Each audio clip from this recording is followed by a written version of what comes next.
forget. Sometimes we never forget. Haven't seen the end of it yet.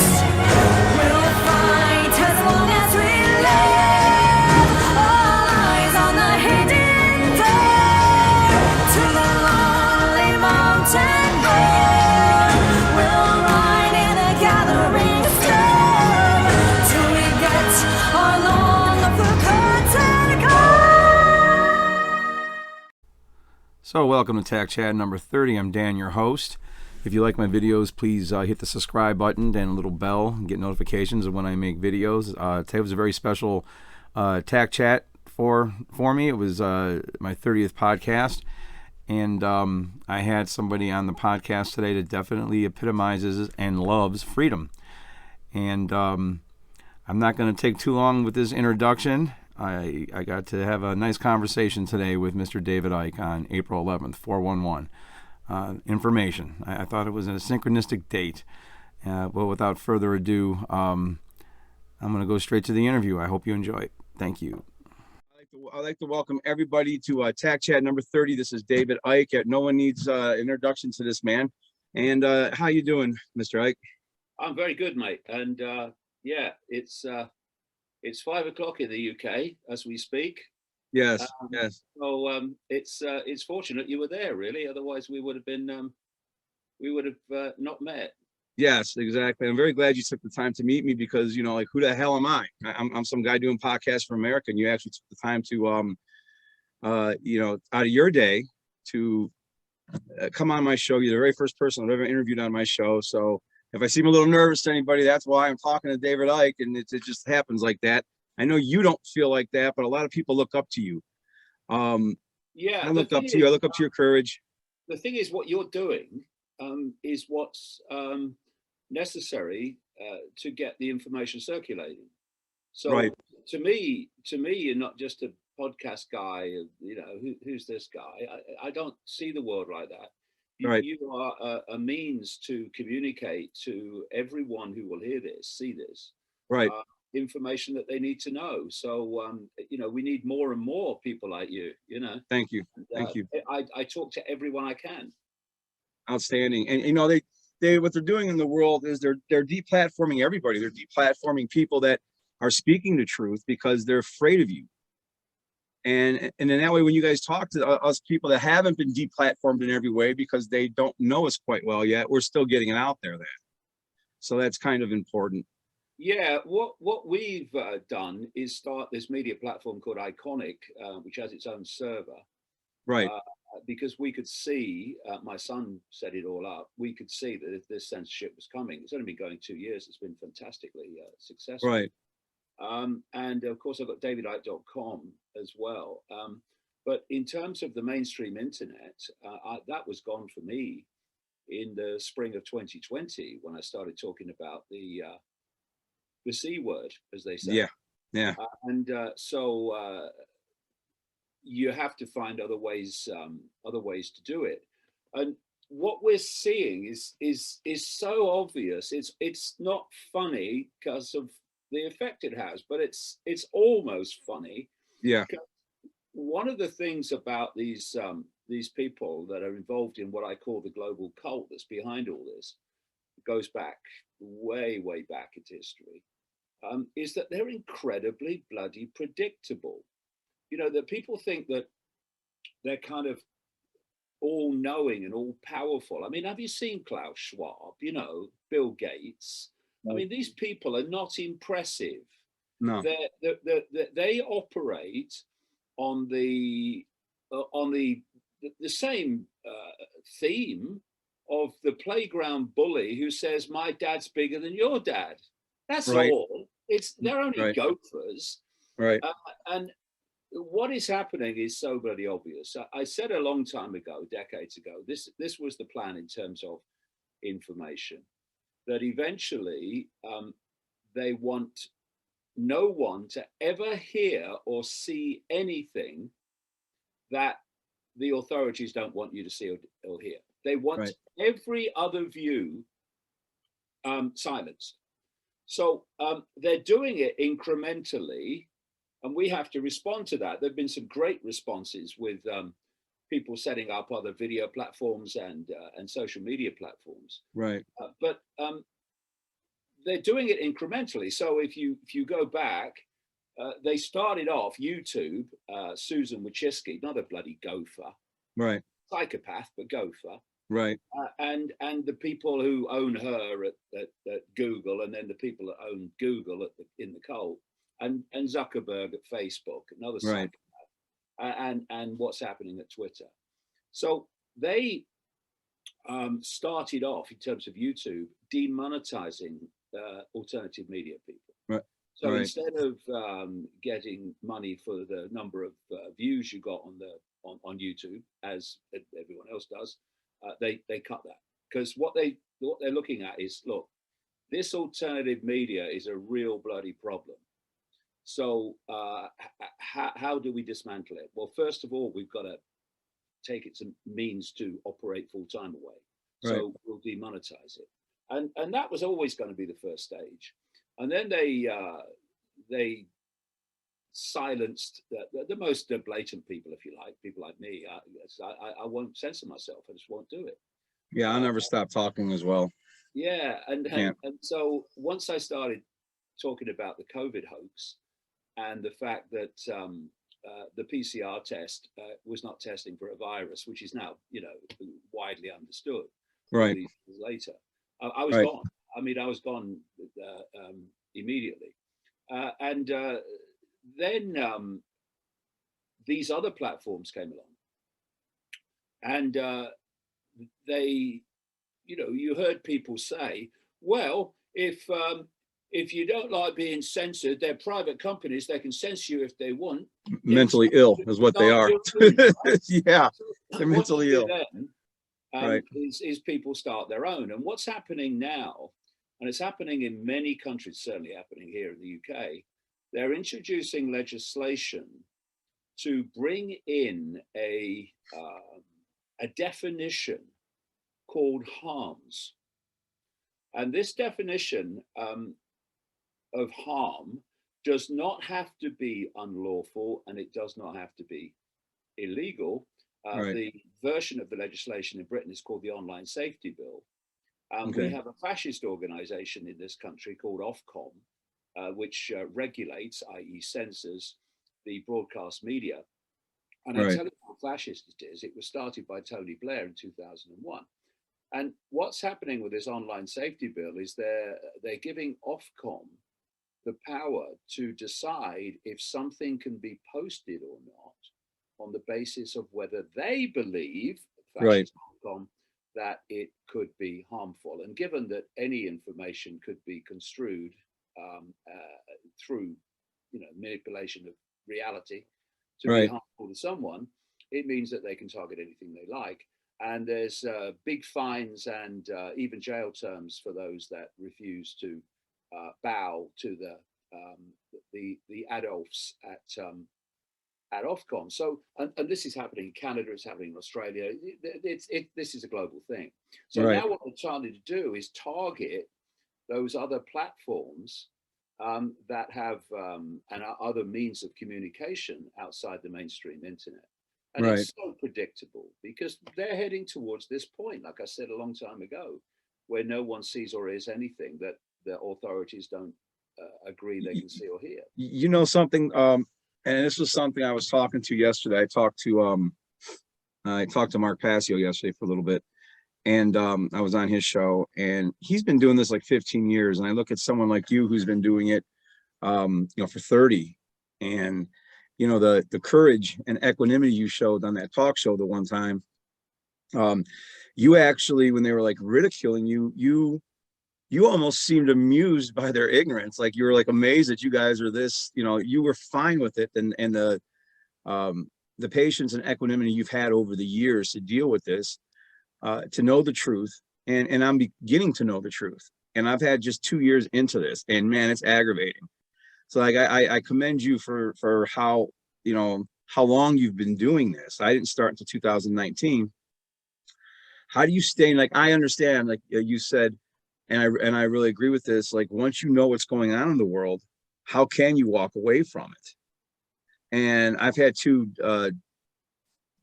out-of-body experiences, near-death experiences myself. So to say I'm afraid to die would be a lie. I'm really not. I did have some experiences to know that our souls go on, our consciousness goes on. So, but still, it gets aggravating. We're all human, and it gets aggravating. So what kind of advice would you give to, say, somebody like me or anyone else who's only been doing this for 2 or 3 years, how you stayed in it for so long? Because I know we're not doing this for the money. Well, I think it's there's a phrase in the, I don't quote the Bible very much, but Right. Although I think there's a lot of really good stuff in there if it's read properly and not Right. if it's seen symbolically rather than literal. There's some really good stuff in there. But there's a line that is basically forgive them for they know not what they do. Right. I think that's an important point because you know, I look at the wokers of today, the young generations of wokers, and obviously I challenge them. I challenge them on what they're doing. I mean, there was an interview on a radio station here last week with a woker from an organization called Just Stop Oil. And what they've been doing in Britain is stopping trucks leaving refineries, which has added to the fuel distribution chaos and availability. Right. Which has, of course, been absolutely manipulated with the Ukraine situation used as the excuse. Yes. See Biden in your country. And so I watched this interview, and this lad, he was 21, had no capacity for free thought. He had absolutely no mind of his own. Right. And here we had a 21-year-old. If you can't rebel when you're young, when you're going to start, Right. Who was quoting official agencies and official sources in support of his case that oil should be stopped. And of course, they want the suppression of oil. That's what the human caused climate change hoax is all about, because they want to transform the global economy and global society. And that's a great way of doing it. If you can increase the price, then the price of everything goes up, and Right. and B, if you can limit its availability, then you literally change society. So I looked at him, and it's very frustrating to watch. But then you think, well, he's come out of the womb 21 years ago, Right. and his parents would have influenced his perceptions, and if they were, you know, what we now call woke parents, well, he had a bad start. Right. And then he goes to school, and you know, I was born in 1952. I'm just coming up to my 70th birthday in a couple of weeks, and so I went through school in the 1950s and the 1960s. I left school in 1967, and yes, they were trying to guide you into certain ways of seeing the world. Yeah. Right. Not, oh my God, nothing like the scale of today, Right. where any lip service to education is all it is, because it's a programming operation. Now, Yes. when J.D. Rockefeller in America started the American education system, which of course the Rockefeller gopher Bill Gates funds to a very large extent these days to specific ends, Common Core and all that. Right. He started it, and people that started it with him were open about this, some of them, that Right. they didn't want to produce, like, you know, rounded, educated people. They wanted gophers, they wanted artisans, Right. they wanted slaves, basically.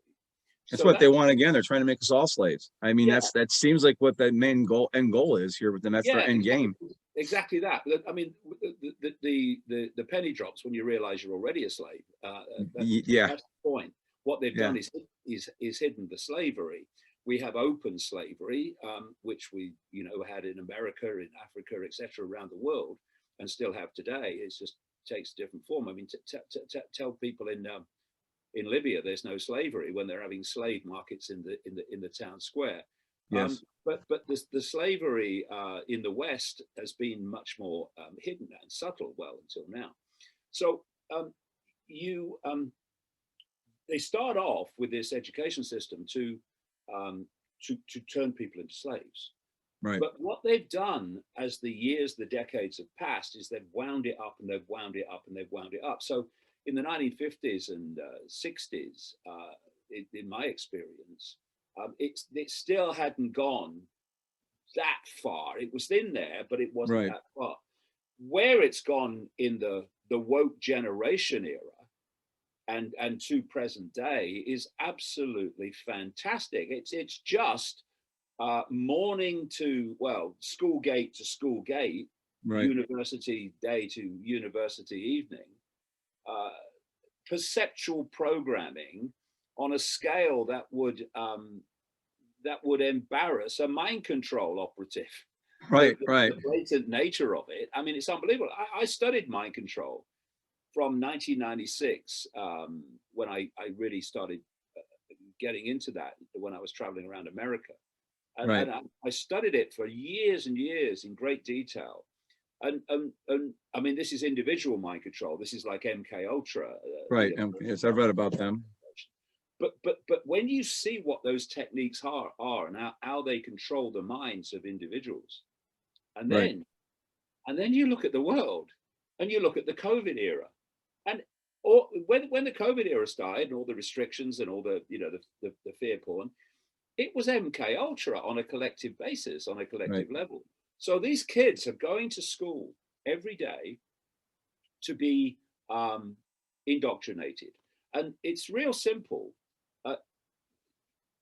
When you look at the number of people in full knowledge who are driving this agenda of human control, and you compare the number with the numbers they're driving, the nearly 8 billion population, the mathematics are ridiculous. They're laughable. Yes, they are. It shouldn't be possible. Yes. But it's possible because they target not physical control, because people, well, they're doing. They'll rebel again if they go too hard, too fast. People are going to rebel. Yeah, but what they're looking for is not physical control, although they will do that if necessary. We saw that with Trudeau in Canada recently. Right. They're looking for perceptual control, because then they don't need physical control, because the people do what the cult wants anyway. So it's your perceptions they're after. And we form our perceptions from the information we receive. Right. So if you want to control someone's perception, you control what they see and hear. This is what it's about. This is really the foundation of it all. Because from information comes perception, and from perception comes behavior. So if you look at the spring of 2020, the perception was accepted by enormous numbers of people globally that there was a deadly virus that they needed protection from. And so they weren't forced to go under house arrest called lockdown. They went willingly, in fear of not doing it. There are only a relative few of us that said this is nonsense and we're not doing it. The vast majority of people did it, and they initially they didn't have to be forced to do it because their perceptions had been hijacked. And so when you look at everything in this whole conspiracy with all its facets and different aspects, it comes down to one thing. They all have a psychological basis, all of them. The target is the human mind and the perceptions of the human mind. And that's why the education system, laughably called, is the foundation. Because what did the Nazis say? Give me the child to the age of 7 and I'll show you the man. Well, they want longer than the age of 7. They want you through your entire formative years. So, if we go back to that lad on the radio show who was talking the most unbelievable garbage, and when he was challenged, he had no comeback because he's just repeating. He's being a parrot. He's parroting.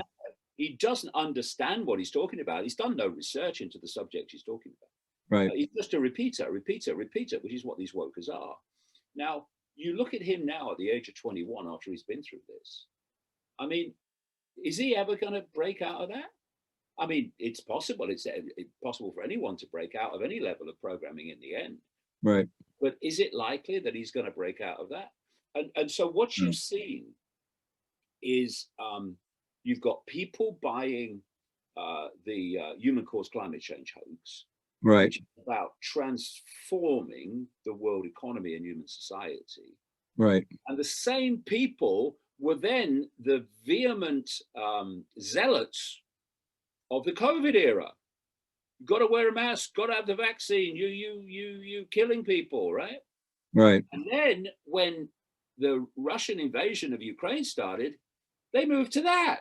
That's just another diversionary tactic. It's like they're just being told what to believe. Right. And this thing you see, this quote you see in the alternative media, which is very, very correct, which is basically what's the next thing, what's the new thing, what's the current thing.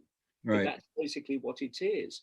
And just to finish, I heard a story from we have a supermarket chain in Britain called the Co-op. There's one just down the road from me here, and one of the staff at the Co-op one morning recently had a colleague come in dressed in blue and yellow. And she said to the colleague, "Why did you never come in dressed in the colors of Yemen?" Right. And the reply was, "Well, that's not in the news, is it?"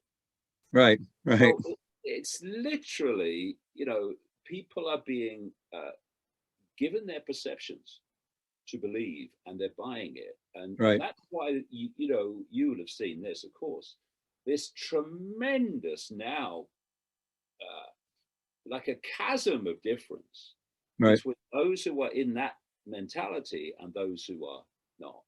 It's just like we're living in two societies.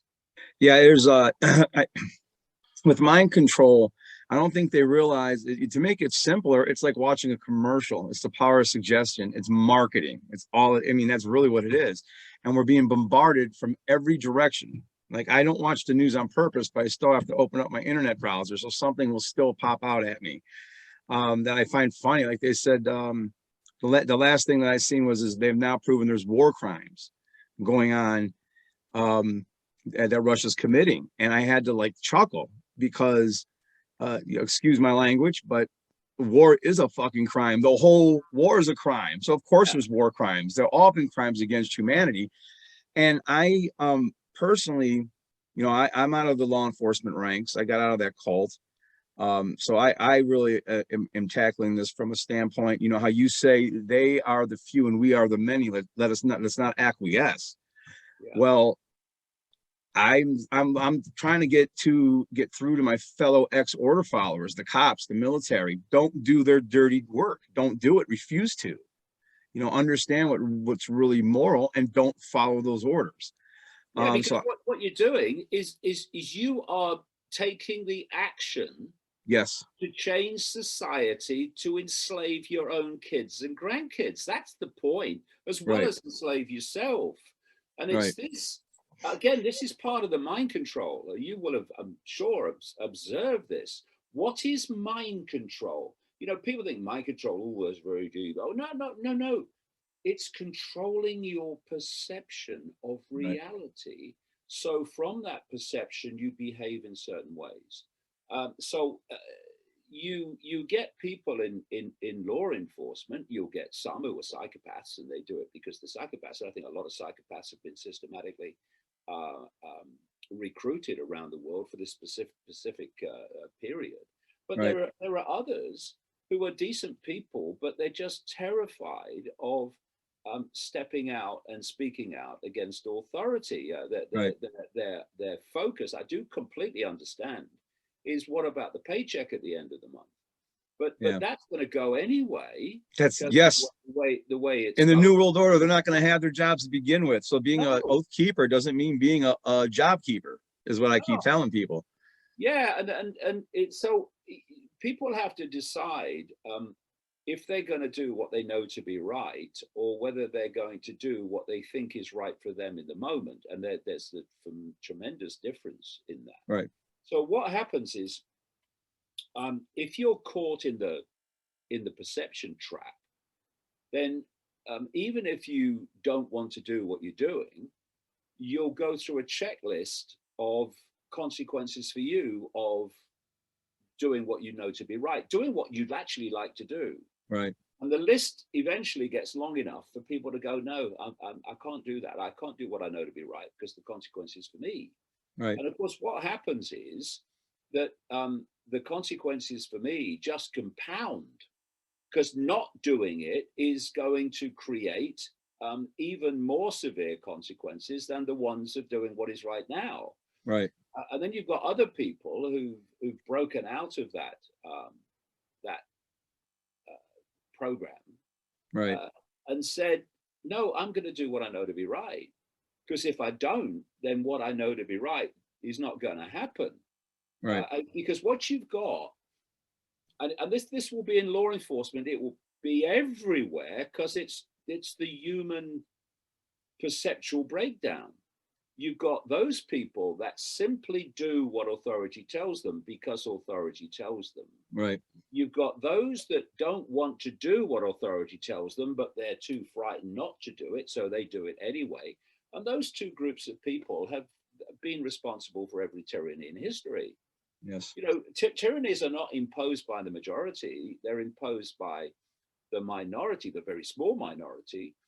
And they come about through the acquiescence of the population, through either unquestioning obedience or fear of not obeying. Right. And so every tyranny in history, whether communist, fascist, whatever, has come about because those two groups of people, those two mentalities, perceptions, have acquiesced to authority. And then you've got the other group getting bigger and bigger as people see more and more of what's actually happening. Right. And they're the ones that have ended every tyranny in history because they won't acquiesce. And Right. if we go back to the mathematics of it, you cannot have a few controlling the many if the many won't acquiesce. Absolutely essential to the few controlling the many is the many acquiescing to the few. And if you go back through human history and you see that this is the pattern throughout human. I was just going to say that there's a pattern. It keeps pattern. repeating itself. Yes. It's the entire pattern. So at some point, if we really do want freedom, as opposed to the illusion of it, even the illusion's breaking down now after the last 2 years, but right. If we really want freedom, then that pattern, that blueprint of mass acquiescence to the few has got to stop. And because it's a mind trick, the whole thing's a mind trick. Yes. The mind trick that authority has power. Authority's power is the power that people give to authority in the form of acquiescence. They don't have any power. I mean, what power does Biden actually have as an individual, or Johnson, or any of them? Right. They have power because they're part of a network that manipulates the population to give their power to authority. And if you only see the second part of the feedback loop, it looks like authority has power. And that part of the feedback loop is authority imposing its will upon the population. What people don't see is the first part of the feedback loop, which is the population acquiescing to the authorities, which they then use that power, that acquiescence, to cycle back against the people. So I don't look for solutions, because I think that's a mug's game, really. It's low-hanging fruit. Yeah, it's not solutions we need. It's to identify the cause of the problem. Diagnose it first. The cause can only exist because of, or the problem can only exist because it's caused by something. You take away the cause, the problem by definition must disappear because its basis is gone. And how have the few controlled the many throughout human history?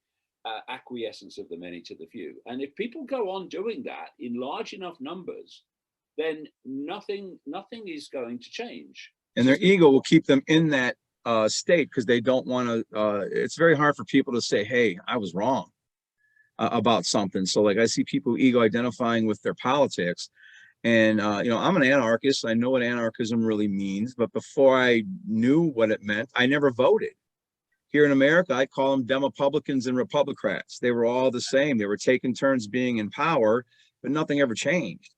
I can't remember the last time I voted, mate. It's so far back. Yeah, and like in the 80s, it seems like they were almost they came close to taking over the world in the 80s and failed. And then it seems like they spent the 90s with mass media mind control through sitcoms, through commercials, through obfuscation of gender, through everything that they could possibly do to really teach people what to think and not how to think.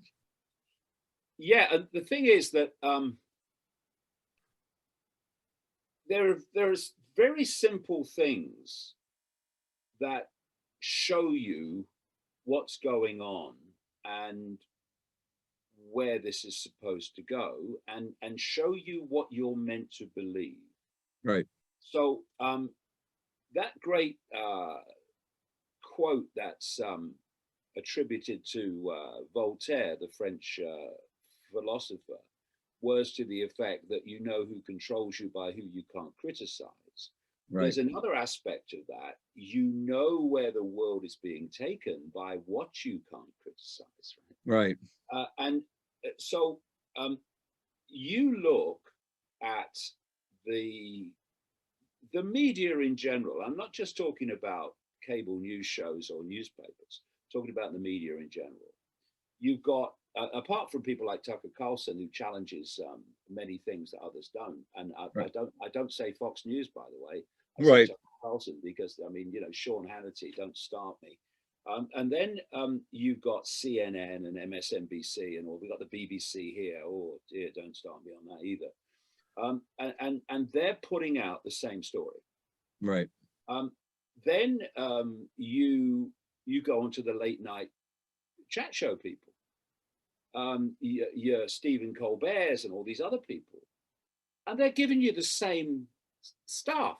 They're giving you the same narrative, and they are attacking, ridiculing, and demonizing anyone that is not on board with the narrative, who's questioning it, which is their basic human right. Right. So wherever you then you look, as we talked about, at the education system, the same narrative is being pounded out there every day. Right. The mainstream media in general is pounding it out, and so you know, people are only basically hearing, unless they go looking, one version of everything. That is perceptual control. If all you hear is one thing, you go into that mode, which is confirmation of the shutting down of your mind, right, where you say, everybody knows that, mate. No, everybody believes that because that's all they've heard, and that's very different. Yeah, that they use repetition. Yeah, repetition. So you look at what that narrative is in all its facets and forms, and you can see where the world's being taken. It doesn't take a genius. You can now see it because it's on public display. And so the challenge for those that can see it and starting to see it is not just to see it. It's not just to stand on the other side of the sidewalk of the road and look over at what's happening and say, yeah, this is going to happen next. I told you this would happen, didn't I? And all that. That's observing it.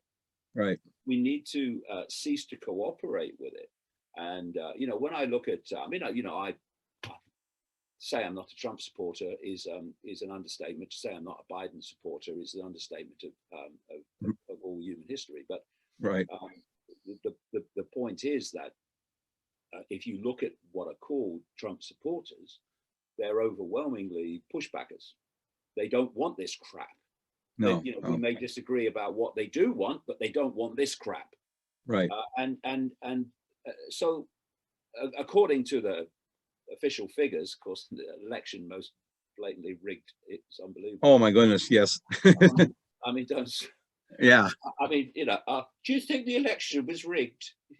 it's so easy. Like I really, I'm like, I don't know how to further explain this to people when I start telling them about what's going on in the world, and they don't get it because they can't run any thoughts through any other filters other than their religious politics. Yeah, but if you look at the 74 million who's supposed to have voted for him, then what if 74 million cease to cooperate with the system, cease to cooperate with these diktats? I mean, it would be unenforceable on that kind of scale. Right. But see, this is why protests are great, because they show you visually public opinion and how people feel. But if you walk away from the protest and just go on acquiescing between the protests, there's no point. There's no point at all. You're not going to change anything. And so the Trump thing is a good case in point.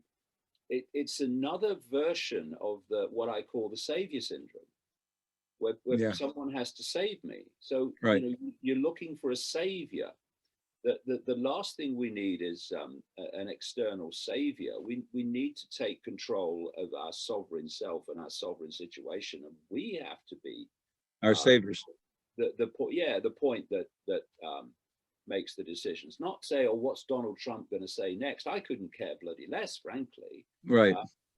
What I would like Donald Trump to have said, if he was genuine, is that Edward Snowden and Julian Assange were going to be pardoned at the end of his presidency. He didn't do none of that. I think he played his part perfectly. I mean, it was a WWE clown show behind the scenes. Like, he knew what to do to get the left, mad.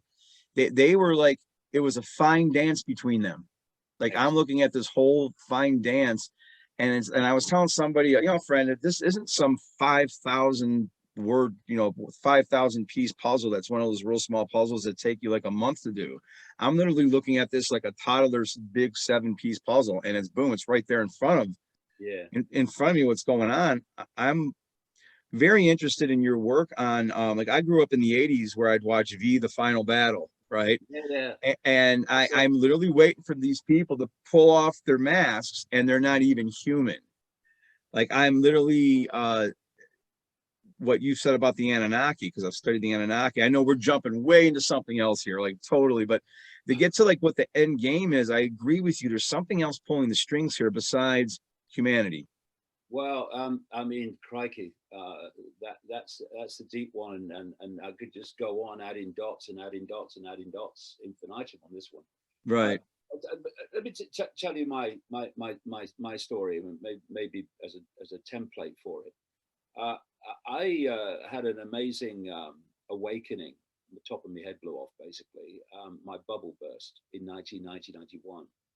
And I suddenly started finding myself on an incredible synchronistic journey of walking into information, many and various kinds, in many and various countries. I've been to about 60 odd countries now. I saw in the early 1990s that there was a network that was running the world, and it wasn't what we saw, it was what you didn't see that was running it. And I call this today the global cult. And the way this operates is you've got a spider's web is just the perfect analogy. And at the center, you've got the spider, and the spider is the deep in the shadows orchestrator of the agenda. And then you've got each strand in the web coming out from the spider is a secret society, a semi-secret group, or organizations, corporations, governments, agencies that we see in the public arena, depending on what level of the web you're at. Right. So immediately around the spider, you've got the most exclusive secret societies. Then you come out, and most of which you've never heard of. Then you come out still in the hidden. Then you're hitting the secret societies we do know about, the Freemasons, Skull and Bones, and all that. Yeah. Right. And that's all these secret societies are everything's compartmentalized, so that you only the few in the inner core of these organizations actually know the real picture. And even they only know some of the picture, the inner core of the inner core. The spider is where they know the real picture. So Right. you come out, and then you meet a point on the web where the hidden meets the seen, what I call the cusp. And that is the Bilderberg Group, the Council on Foreign Relations, the Trilateral Commission, the Club of Rome that orchestrated much of the climate change hoax, set up in 1968 to do that. Right. And you have this explosion in the cusp point of these NGOs and non-governmental organizations and think tanks funded by people like Soros.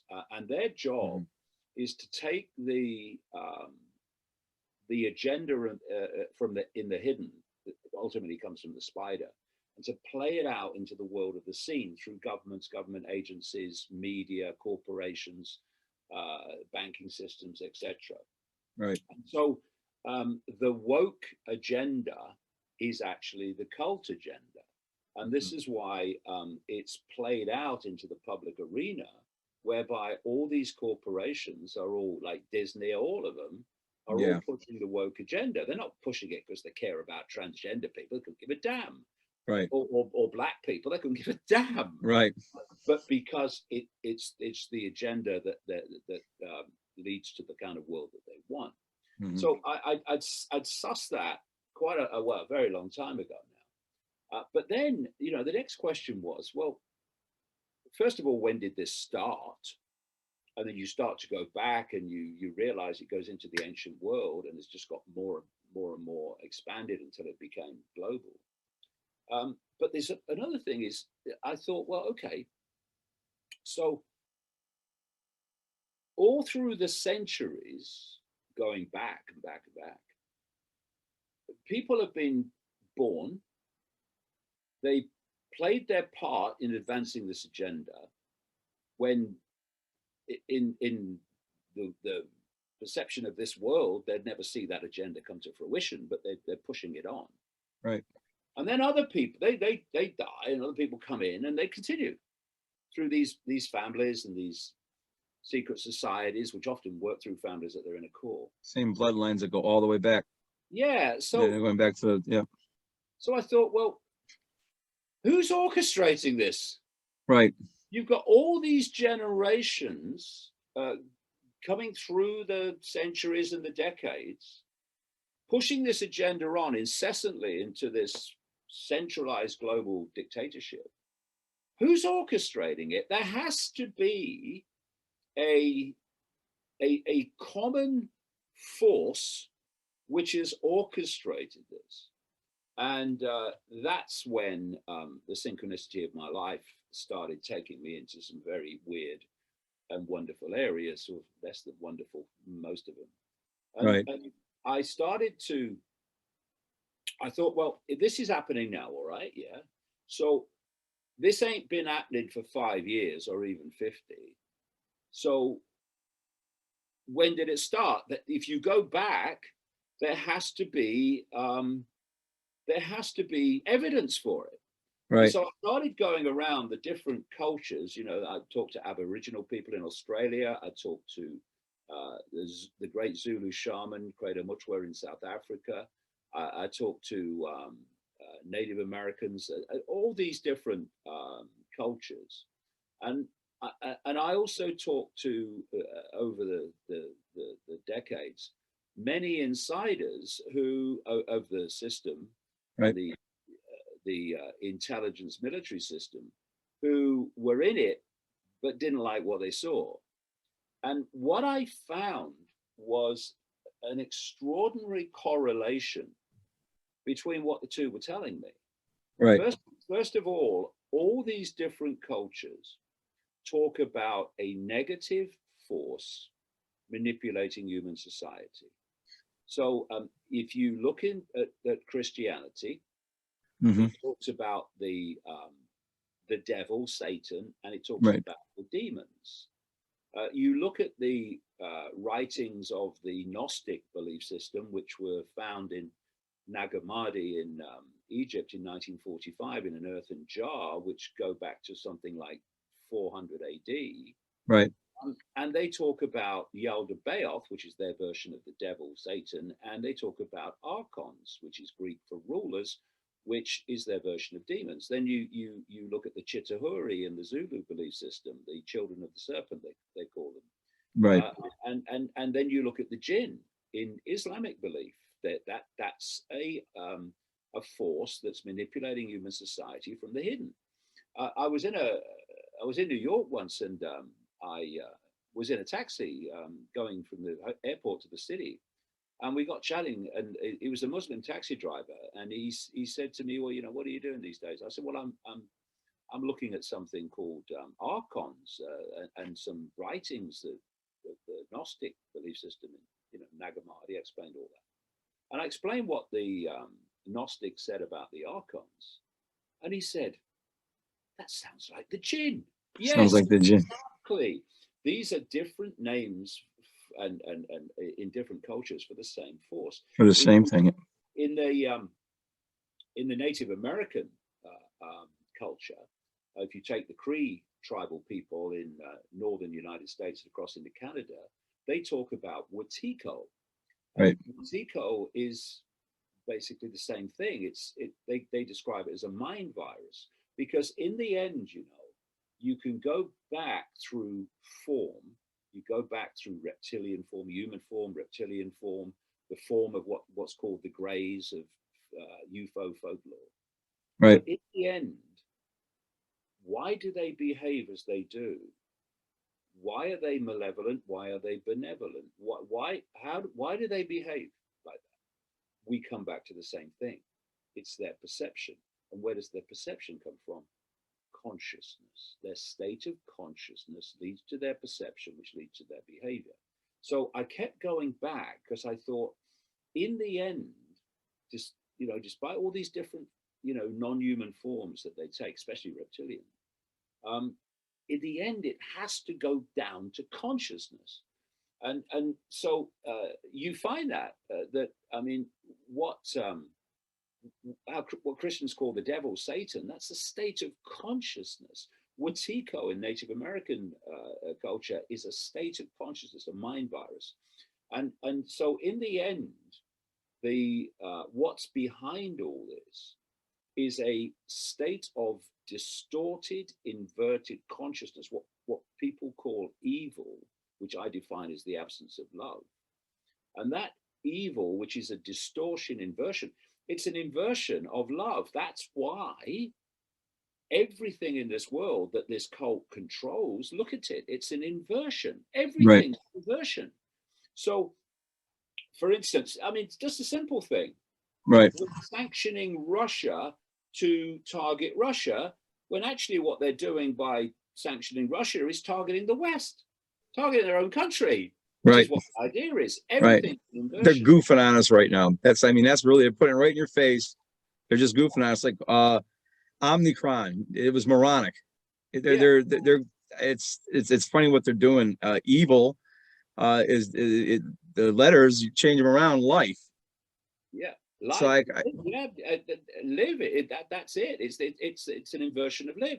Right. And you look at the Satanists, the Satanist organizations, what do? They invert their symbols. That's why the inverted pentagram, the inverted cross are symbols of this cult, because they are symbolic of this inversion. So everything's inverted.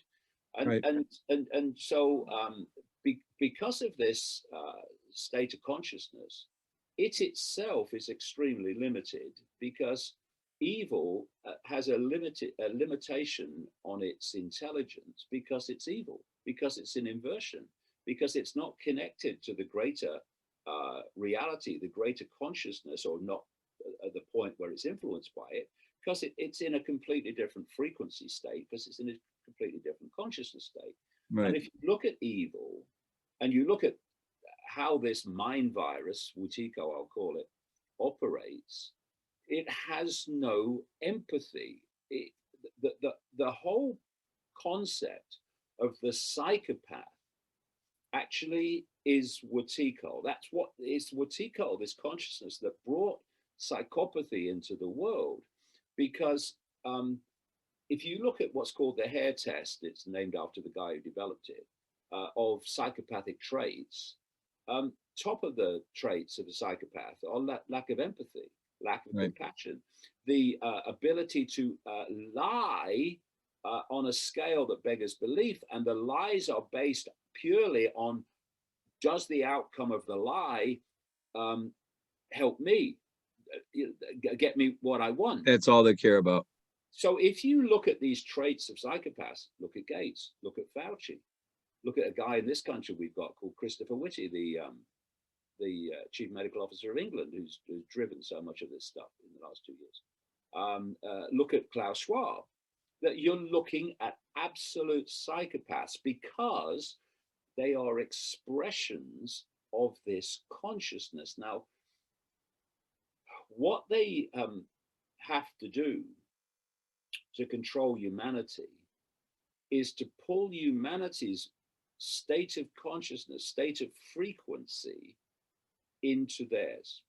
Because once they can pull humanity's frequency, consciousness frequency, through perception into, and fear, which is fear, shame, foundation of this consciousness is fear, for reasons I go into in the books. It itself is in a state of constant terror, being found out, because it depends on us. We don't depend on it. We don't need it. It needs us, and it has to keep manipulating us to serve it and to feed it to our energetic state.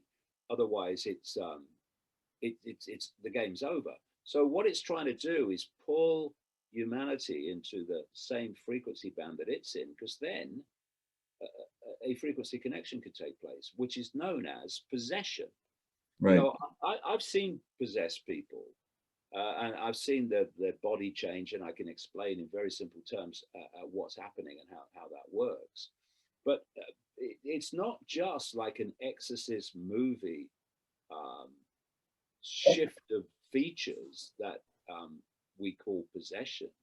Possession is simply the ability to connect with the consciousness of the target and feed that consciousness its perceptions. Now, when you think that even officially 95% of human behavior is subconscious, it comes from the subconscious. How does this system work? All of it is subconscious. They are, to a certain extent, they target your conscious mind, but they're not really after that. Primarily, they're after your subconscious mind. So there's subliminal things going on all the time, like all these symbols that they put around us. Symbols are the language of the subconscious mind, that not words, symbols, pictures. And therefore, they're accessing the subconscious mind. And what then happens is this filters through to the conscious mind, at which point the conscious mind thinks that it's having its own thoughts and it's coming to its own conclusions, when actually they've been put into the subconscious mind and just filtered through. This is where the 95% of human behavior is subconscious comes from. And so this is what's going on. The more they can get people in fear, the more they're pulling people into that band of frequency that they operate in, and thus they can control the way these people think. They control through that how they behave. But if you open your heart, this is why this is not esoteric navel contemplating. It's frickin' physics. You open your heart and you expand your awareness. You open your heart to what we call love, which is complete misnomer in the human understanding of it. You go into other levels of frequency as a result of that, then they can't touch you. They can't make that connection. Therefore, those people can frickin' see it. And when we talk about people waking up, what are they waking up from? They're waking up from the mind prison. They're waking up from the 5 sense mind prison.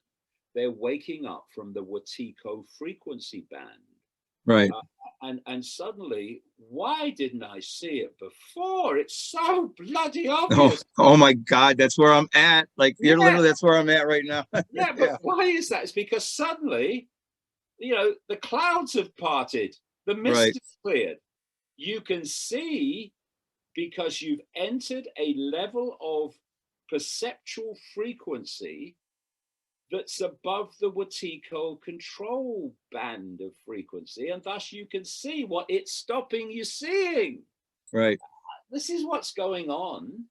When I died, I had I was coming in and out of consciousness, and you know, I couldn't control my thoughts. I remember having regret for not doing things, which is one of the reasons why I'm doing this, because I don't want to, you know, when I'm on my deathbed next time, I want to be like, all right, I'm going to sing my death song. I did what I was supposed to do here. I did what God with a capital G told me to do and charged me to do.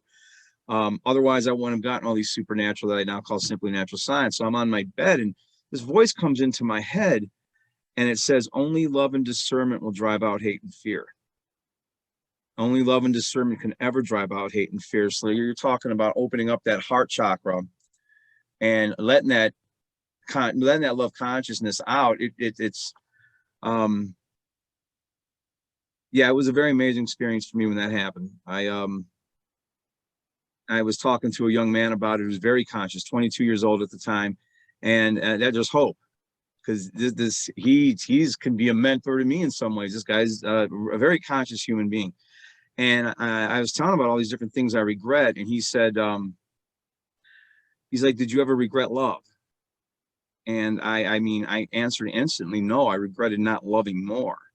And I think that's part of what we got going on in the world. What you're talking about is the lack of empathy is also, there's no love there. Yeah. And if you look, keep going back to it, at the woke mentality, it's without empathy and it's without compassion. It Right. sets out to destroy its targets. There's no love there. The love Right. has been filtered out. It's been programmed out. But you know, this thing about regret, we are what we are in any moment because of what we've experienced and what we have perceived as a result of the experience, not necessarily what we've experienced, because how many people have experiences and learn sod all from them? Right. But those who have learned from experience and have their perceptions have changed due to experience, we are the sum total of our experience. So I look at my life, and I've had many challenges in my life, but I wouldn't swap any of them, because I am what I am, not despite them, but because of them. So you are what you are now, and you're awakening to this because of what you've experienced. So there's really, in the end, nothing to regret, because what we regret is actually what's got us here. Right. So, you know, you've had those experiences. I've not had a near-death experience, but I on one occasion in a Brazilian rainforest, or two occasions actually, in a Brazilian rainforest in 2003, I took a psychoactive potion, rainforest potion called ayahuasca. Right. And I on the second night, I went into an altered state of consciousness where a very loud, powerful female voice, it took the form of, talked to me for 5 hours about the illusory nature of physical reality and the world in general. And the first thing it said to me right at the start was, all you really need to know is infinite love is the only truth. Everything else is illusion. And that has stood the passage of my life, because it becomes more and more obvious the more I uncover the scale of the illusion. I mean, we're not even in a physical world. That's the scale of the illusion. Infinite love is the only truth. Everything else is illusion. And what we are experiencing is a manipulated, calculatedly manipulated illusion to hold us in perceptual servitude. And you know, I said just after the turn of the millennium, when only one other person I knew was even saying it or even talking about it, although he was seeing it different from me, a guy called Nick Bostrom at Oxford University at the time. But I said in after the return of the millennium that we live in a simulation, the equivalent of a virtual reality construct. And Right. that the limit of the simulation at our level of it, because there are other levels, is the speed of light. And the speed of light is not the fastest speed. That's ludicrous. That's ridiculous. Right. Is actually the limit, the vibrational limit, if you like, of this level of the simulation. And in the April of 2021, Scientific American ran a story by some academic guy saying that the evidence seems to show that we live in a simulation, and that the limit of the simulation is the speed of light. And he related the speed of light to processing speed. See, this is the whole point. Once the waters break, you realize that you have to start with a blank sheet of paper, Right. because everything we've been told is a lie. I mean, everything we've been told by officialdom is a lie. Everything. What is that? What is a lie? It's an inversion of the truth. It's all Right. inversion. So what we call the laws of physics, they are the rules of the simulation. If Right. you play, I haven't, I can't stand them, but if you play a virtual reality game, what you can do in that game is limited by the guy who's written the code. Right. You can only play the game according to the rules that's encoded into the game. That's the laws of physics. And that's why, well, God, you will have experienced this, my goodness, that when people leave the body in a near-death experience, they experience a very different level of reality, and thus physics. It's like turning into another frequency. They're tuning into a different frequency. Yes. Exactly. But as this guy pointed out in Scientific American, it doesn't matter what the codes of the game are. The game is always going to be limited by the processing speed of the game that you can access. You're going to be limited by that. Right. And he was relating the speed of light to the processing speed of the simulation. So that's the level, the scale of perceptual manipulation. Now, when you put all this together, the fact that it's some kind of virtual reality has been created to hijack our perception. But even within the virtual reality, they have to 24/7 keep pounding us to control our perception and program our perception all the time. They're constantly putting in new program patches. Yeah, they've had to create an education system, a media, social media, all this stuff to keep going. Even though they've got this virtual reality to hijack our perception, they have to do all this other stuff on top of that. What does that tell you? The power that we are, the power of our minds, our consciousness beyond mind, to create our own reality. They know that. It's when I say, as I said earlier, that these people are in a constant state of terror. You know, don't let anybody be deceived by this kind of arrogance and, you know, we're all powerful. Who are you trying to convince, Schwab? You or me? Right. And if they keep telling you they're powerful, then people believe it and give their power, and thus they become powerful because the people give them their power. But in fact, they're frightened little boys and girls in short trousers, because they understand the power of consciousness in its pomp and in its true nature. They have had to manipulate us to access and express a infinitesimal fraction of the power of our consciousness. Right. So you've got two worlds, one world of the population, and they are constantly, from cradle to grave, programmed through control of information.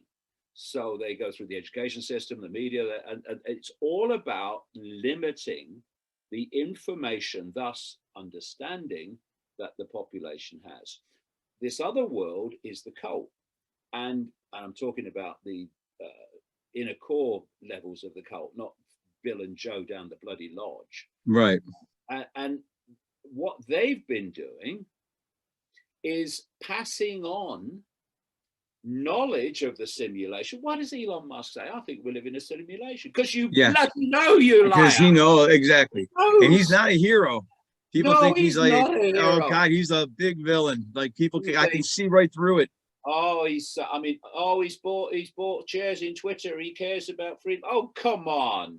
Every company he owns is serving the agenda in a very fundamental way. Right. So, but that's what they do. They pass it on through the secret society network. And what's passed on is where the world's being taken. So people think that the steps to take them there are random and not connected. But the other thing that fundamental to this control, don't let the people know the nature of reality and the true nature of themselves, but pass it on through the secret society network.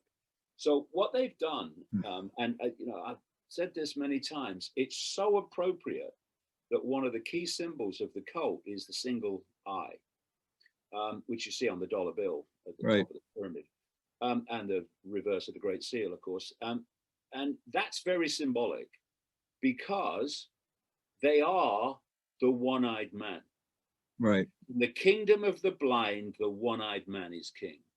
Because what they've done is make humans blind. Right. That's what they've done. This is the dynamic.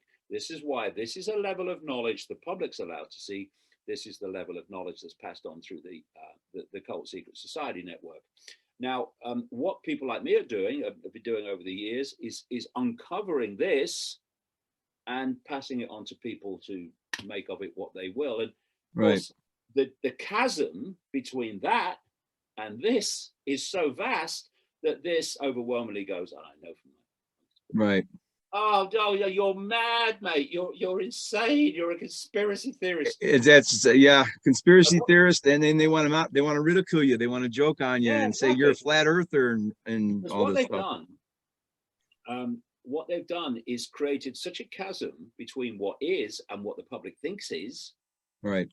That the public just dismiss what is because they can't comprehend something so vastly different to what they've been told is. Right. But what's happened is in the last 2 years, particularly, is as more and more people have had this put in their faces. Because I said years ago, there's going to come a point where these people can't hide it anymore. Right. Because if you are manipulating under the radar to transform human society in a completely different way to what people are used to, right, there comes a point where you're going to have to break the surface, and people are going to have to see it.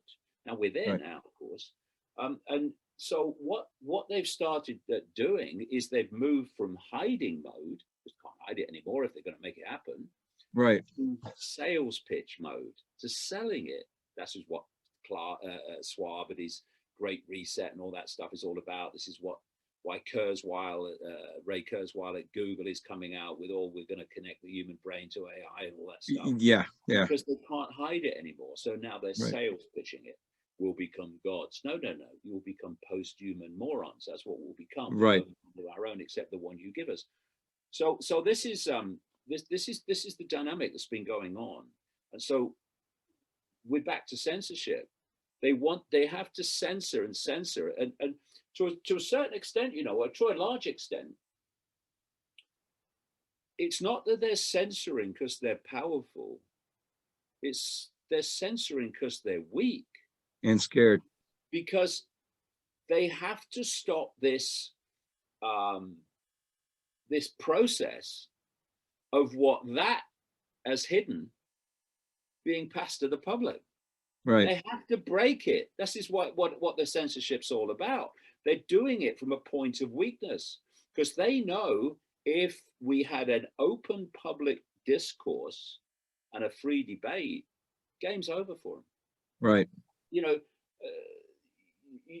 look at Anthony Fauci. Take him. Someone ought to. Somewhere with bars around it. Right. But take him.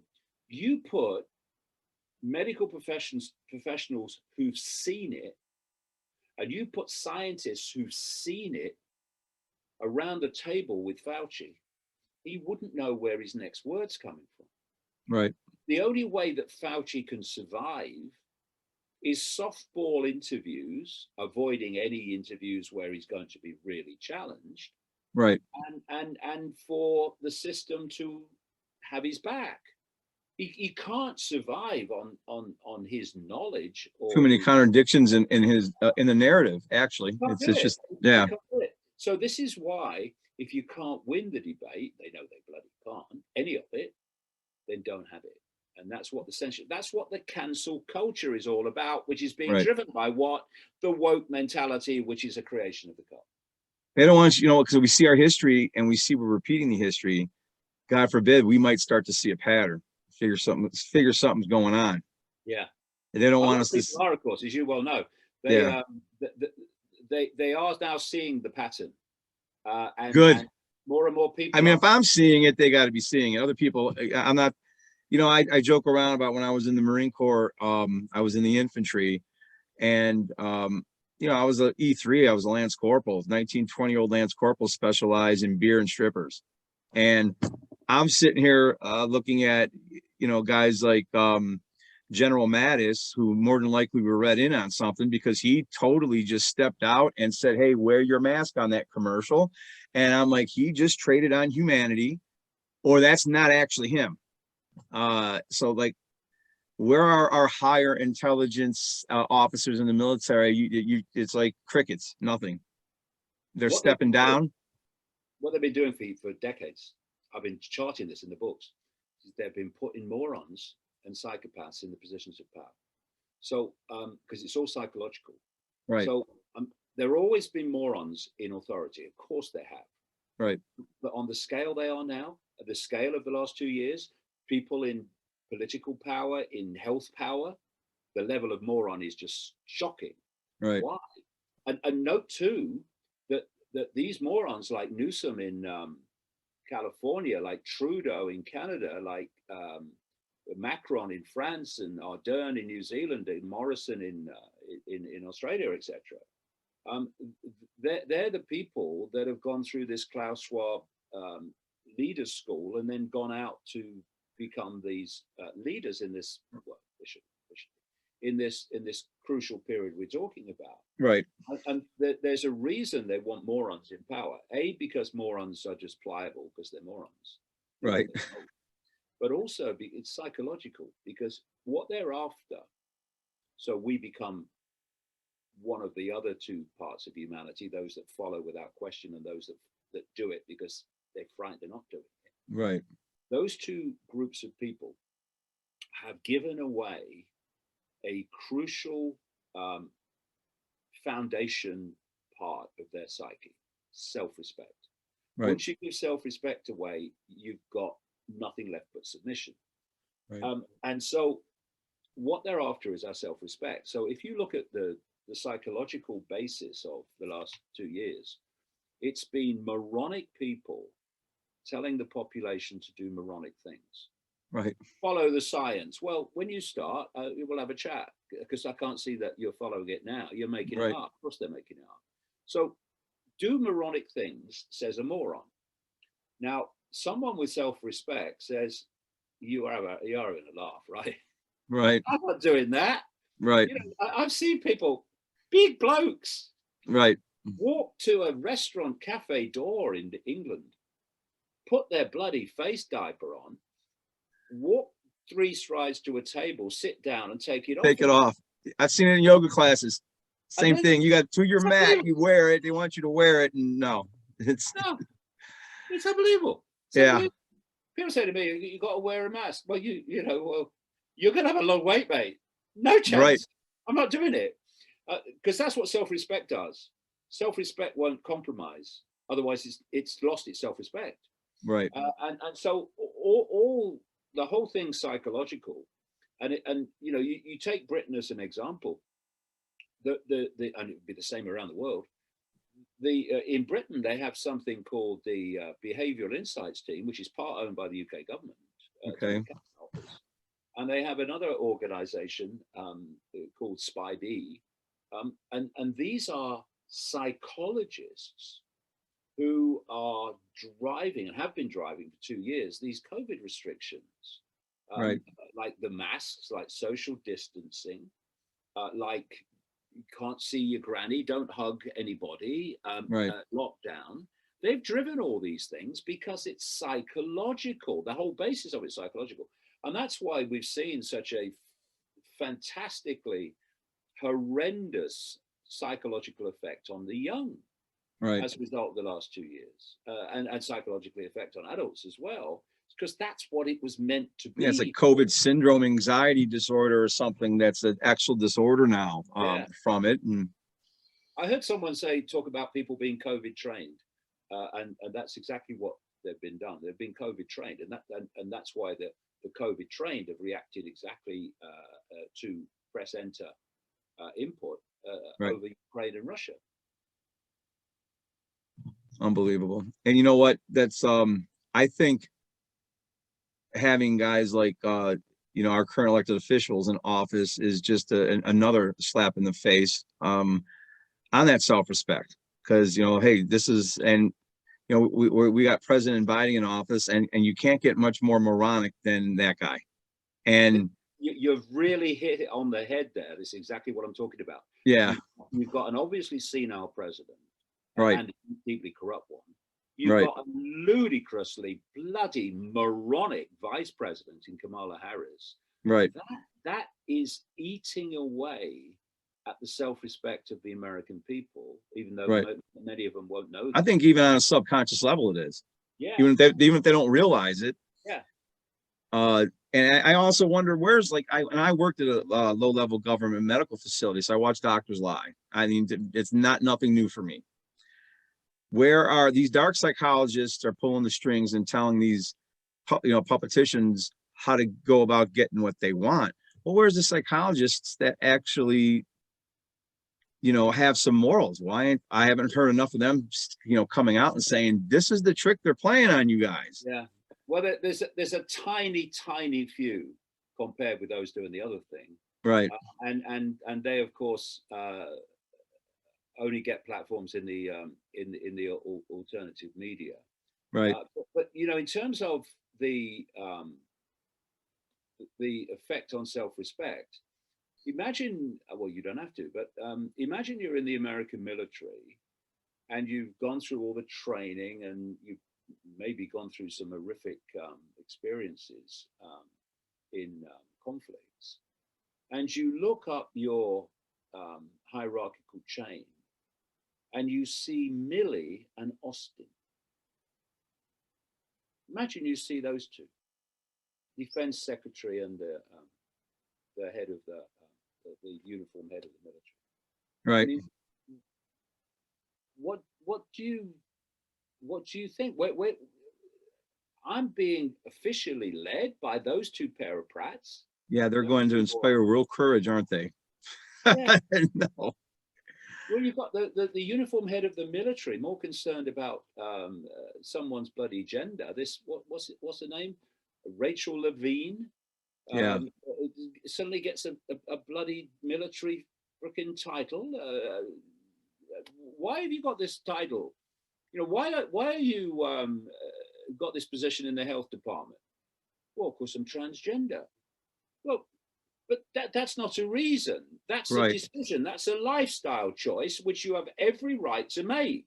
Right. But you shouldn't be given a job in the government and the military, or a position in the military, or a title in the military, because you're bloody transgender. Right. It's just ridiculous. But they want to obfuscate everything, and they invert everything, like you said. It's amazing to me. And they bully people. This is the second group. The second group. Yes. They bully people into complying. And this third group, the ones that refuse to concede their self-respect, they're the ones that say this is bloody nonsense. Lisa Thomas is a man. He's got dangly bits. He should not be swimming in contests against women because Right. that's cheating, right? Right. and this tells you something, okay? So the sporting authorities, like the swimming authorities, they put you through drug tests, and if you've got a tiny bit of drug found in you, which they say is performance enhancing, you get Testosterone. banned. Right. But come in with a male body with greater muscle mass, bone density, lung capacity, and swim against women and destroy their sport as a competition. Right. And that's fine. Why? Because it's the agenda. It's what the cult want. Right. It's scary that so many people are asleep to it, and it's at the same time I have faith with what I'm seeing, because more and more people are awakening. More and more people are starting to not have any of this anymore. They're like, we're not going to have it. More and more people don't want to acquiesce. They're getting okay, I'm sorry about that. They're getting COVID tired. They're getting tired of the whole thing. They're getting tired of listening and following orders. Yeah, people are getting tired of it. This is a very good point, because I've been doing this for so long. I remember what it was like in 1990, 91, 92, 93, 94, 95, on and on it goes. Right. And I compare that with now. So when people who are kind of relatively new to this, by comparison, they look at it and they say, why aren't more people waking up? And I'm thinking, you should have been with me in those years, mate. I couldn't fill a phone box with interest, a phone booth. But I have that breadth of experience to compare what's happening now with, and the awakening numbers now, and not only the awakening numbers, but the type of people who are seeing it is a scale beyond anything that's gone before, and we've got to go on adding to this. Yes. The more that do, especially, what I find is interesting now is you're just starting to see it filter into the mainstream a bit, in terms of I've seen Australian politicians recently. Funny enough, I'm going to be interviewed by one tomorrow. Okay. Who has seen the light. Good. In terms of what's going on, and he's speaking out against it. I've seen about two others as well in Australia. I've just seen, funny enough, it's Australian examples I've seen this week. Right. I've seen an Australian sports show, a mainstream, that suddenly another sportsman had a heart problem, Right. post jab and all this stuff, and they started talking about it. Well, there has to be some kind of investigation, because this is it's obvious that there's something going on here, basically. Right. And it's starting to filter in there, because it's becoming more and more blatant and more and more undeniable. And even if you don't know how the whole thing fits together, even individual things that are happening are like very strange to people. Right. And so, we are starting just to filter a bit into the mainstream, because going back to what we talked about earlier with law enforcement, intelligent people in the system, not the inner bloody core, but Right. Intelligent people within the system with some intelligence will be looking at this and going, well, hold on a minute. Where this world is going, I'm going to have to live in. My kids are going to have to live in. My grandkids are going to have to live in, but even more severely than adults today. Right. So, can I really just stand by and watch it any longer? So No, you can't. It's going to get. They are going to fire challenges ours like machine gun fire in the period we're going into. They're going to, because what they want. I've heard it called future shock in the past. They want you hit by so many different things. Rapid dominance is what they call it in the military. Rapid dominance, yeah. Rapid dominance. Before you've reacted to one, there's another one happening. Boom, boom, just like that. There's no breath in between. That's what they're going to do in terms of the war on our emotions and our psyche. And we just Right. have to be strong, and we have to be calm, because if you stay calm, your mind works better. You can see things. Your relationship Exactly. to time changes when you stay calm.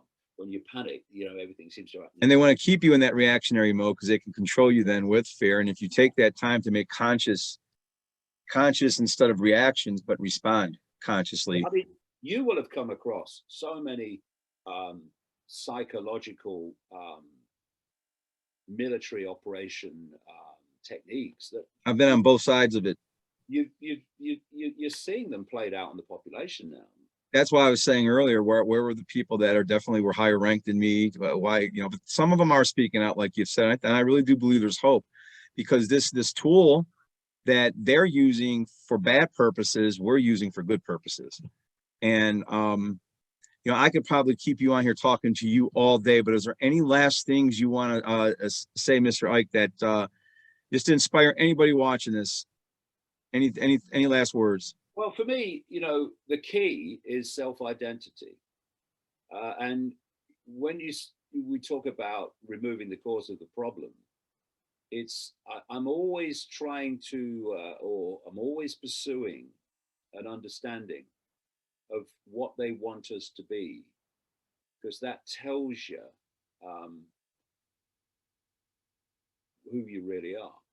And it tells you how you remove the cause of the problem. And the foundation of human control is to get people to self-identify the I with the labels of a human life. IMRs, I call them. I am Right. a man, I am a woman, I am this race, this sexuality, that sexuality, IMR, this religion, whatever. Because they are all labels and facets and perceptions of the five senses. And the five senses, which directly allow us to interact with this, what I say is a simulation, that's only a very minor, low level of the true I, which is Right. consciousness, infinite consciousness, having a human experience. And the consciousness we're accessing, thus the understanding, insight, awareness, knowing that we're accessing, can be the size of a pea, the five sense alone perception of everything, or it can be infinite in nature. And those two self-identities, or those two states of consciousness, fundamentally dictate whether we are slaves or whether we are free. Because the only way this cult can control us en masse is by putting people in that five sense mode where we are in this world and of it. All our perceptions are of the five sense world. And therefore, that limitation of self, I am just the 70 and 10 and all that stuff, Right. limits the amount of consciousness that you're actually accessing, because your limitation of self-perception and identity becomes a limitation of, expresses itself in the limitation of accessing consciousness. You become a mirror, an expression of your perceptions. So a little me perception will live a little me life. Right. And a little me perception will do what authority tells it, because it believes it's little me, because it believes it's limited. And if it believes it's limited, the consciousness it's accessing within the infinite field is subsequently limited. But when you change your self-identity to I am all that is, has been, and ever can be, having a brief experience called human. And these labels of a human life are not my I, they are my experiences of my I. Then Right. the whole thing changes. And that expansion of self-identity automatically, by definition, expands your awareness into greater and greater swathes of consciousness. And the more that your self-identity becomes infinite in nature, the more of infinite consciousness you're accessing. And Right. that's the worst nightmare of this cult, You don't want that. That its target population starts to access consciousness beyond the 5 sense prison cell. And that's why it has to keep us in there. That's why it has to control informations, which will not inspire people to realize there's more to the I than they think. And so this self-identity is the revolution. It is awakening. That's what awakening is. It's awakening to a greater swathe of consciousness, a greater perception of the I. Of What they're afraid of, we're all gods. That's what Jesus said. All of you are gods. Yeah. Because people, he not to be get religious, but because Jesus wasn't a Christian. Jesus was Jesus. He was an awakened man like you are, and or like many people hopefully keep awake. And that's what he meant when he said, "You're all gods. We're all gods." If you can get to that level of consciousness, and even back then they didn't seem like they wanted that. No, well, you know, there's another line in the Bible. There are many mansions in my Father's house. I think is the words to the effect of. Right. Not just the different levels of frequency, different levels of reality. We are, if you like, experiencing through the 5 senses one mansion, actually a very manipulated mansion, in the greater whole. And Right. it's an infinitesimal, this world that we're in is an infinitesimally small band of frequency. It's ludicrously small. People only would look at the evidence. I mean, if you take the mainstream science perception of the electromagnetic spectrum, which is basically this simulation. That's what it is. It's electrical, electromagnetic. That's why the body works electrically. That's why the universe is electrical, actually, electromagnetic, because of simulation. And so, according to mainstream science, the electromagnetic spectrum is 0.005% of what exists in this, what they call the universe. Right. And some say it's as high as 0.5%, but it's tiny. And visible light, which is the only band of frequency that we can see, is a smear of the 0.005%. So humans are basically blind. Now, the reason that we can only see that tiny fraction of frequency is because that's all the body decoding systems can decode. Now, if you go deeper into the sons of God who interbred with the daughters of men, Yes. and the manipulation of us genetically, I say that our ability to see such a tiny, laughably small band of visual frequency is not an accident. See, I think psychics can see a little bit more than that, which is why they're psychic. Because I've experienced psychics who are very gifted and new things, like they're seeing time, future, present, past, all at once. It seems like they're able to see things we can't see. It's amazing to me, actually. Well, this is you see, this is the time is actually a wonderful example of the scale of the illusion. There is no time. There is only the infinite now. Now, to the 5 senses, that's what there's got to be a past, a present, and a future. Because I lived in the past, and now I'm in the present, and then there's the future. What do you mean there's no time? Time is a decoding, an encoded aspect of the simulation that gives us the perception of time, because that then gives us the perception of aging. It gives you this perception of limitation, etc. But I would say this to people who say that they've got to be past, present, and future. Where are you when you experience the present? And they'd say, well, I'm in the now. Okay. So where were you when you experienced what you call the past? When you experienced it, you are in the now. Where will you be when you experience the future? You'll be in the now. There is only the now. The perception is of past, present, and future.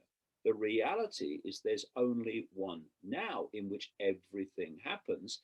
And then through what we call memory and future projection, we create the past and the future in the sense that we believe in it, when actually past, present, and future only happen in the now. It's all happening. It's amazing. And yet, what is one of the greatest controllers of humanity? Time. All time. What's the time? Oh God, time's flying. Oh, time's going so slow. It's all a perceptual reality, not an actual real reality. And people have destination addiction. They have the time. They want people to have that destination addiction to get to the next thing, just to be occupied with other things that other than what's actually really important. What was it John Lennon said? Life is what happens to you while you're busy making other plans. Yeah, absolutely. Well, hey, Mr. Icke, I want to thank you for being here today. And I will put in the links down below, I'm going to put your websites to your latest book, A Renegade Mind. I think that's going to inspire a lot of people because we need people with renegade minds. And I'm glad that you do what you do. Thank you so much for what you do. And hopefully I can talk to you soon. Yeah, well, thanks for all you do as well. The more